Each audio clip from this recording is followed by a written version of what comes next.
एक अनूठी और भयानक घटना। एक रात एक अनूठी और भयानक घटना हुई। रविंद्र, एक नौकर, अकेले रहता था एक बड़े और डरावने हवेली में।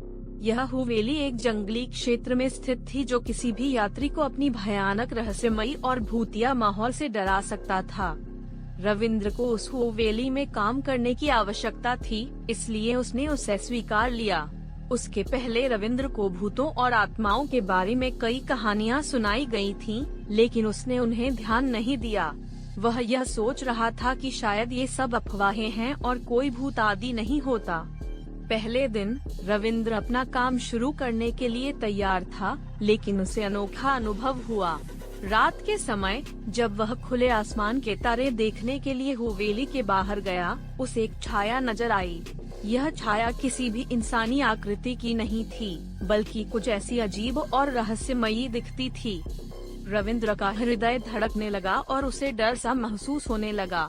वह जल्दी से हवेली के अंदर आ गया और दौड़ते हुए अपने कमरे में चला गया। वह रात भर सोने की कोशिश करता रहा, लेकिन उसकी आंखों के सामने वह छाया आती रही। उसे लगा जैसे उसका कोई परम शत्रु है जो उसकी आत्मा को भी नहीं छोड़ रहा है। दूसरे दिन भी रविंद्र डर के कारण काम में ध्यान नहीं दे पाया। वह नियमित रूप से उस भयानक छाया को देखने लगा था। वह बुरी तरह त्रासदी में था और उसे लगा कि शायद उस हवेली का कोई रहस्य समाधान कर सकता है। एक दिन रविंद्र ने हवेली के पुराने पुस्तकालय में एक बृहद ग्रंथ खोजा। इस ग्रंथ में हवेली के प्राचीन इतिहास के बारे में बहुत कुछ लिखा था। इस ग्रंथ के अन्वेषण के दौरान उसे एक ऐसी घटना के बारे में पढ़ने का मौका मिला जो उस भयानक छाया से संबंधित लगती थी। अनुसंधान करते हुए पता चला कि कई साल पहले एक विशालकाय राजा इस हवेली में रहता था। वह राजा अत्यंत क्रूर और निर्दयी था। उसने अपने कई दुश्मनों को अन्यायपूर्वक सजा दी थी।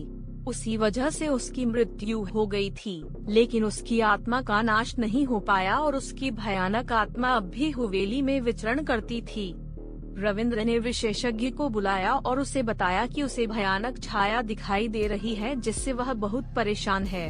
विशेषज्ञ ने भूत प्रेत विद्या में विशेषज्ञता रखता था और उसने रविंद्र को बताया कि उसे एक कारगर उपाय से उस भयानक आत्मा से छुटकारा पा सकता है। विशेषज्ञ ने एक विशेष पूजा और अभिमंत्रण का अनुष्ठान किया और रविंद्र के आश्चर्यजनक आंखों के सामने वह भयानक छाया धीरे धीरे गायब हो गई।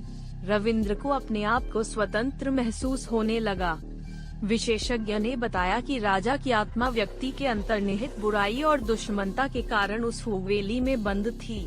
वह पूजा और अभिमंत्रण द्वारा उसे मुक्त किया गया। रविंद्र अब उस हवेली में शांति से रह सकता था और उसका साहस और विश्वास भूतों के मौजूदगी से नहीं हिल सकता था। Thanks for watching.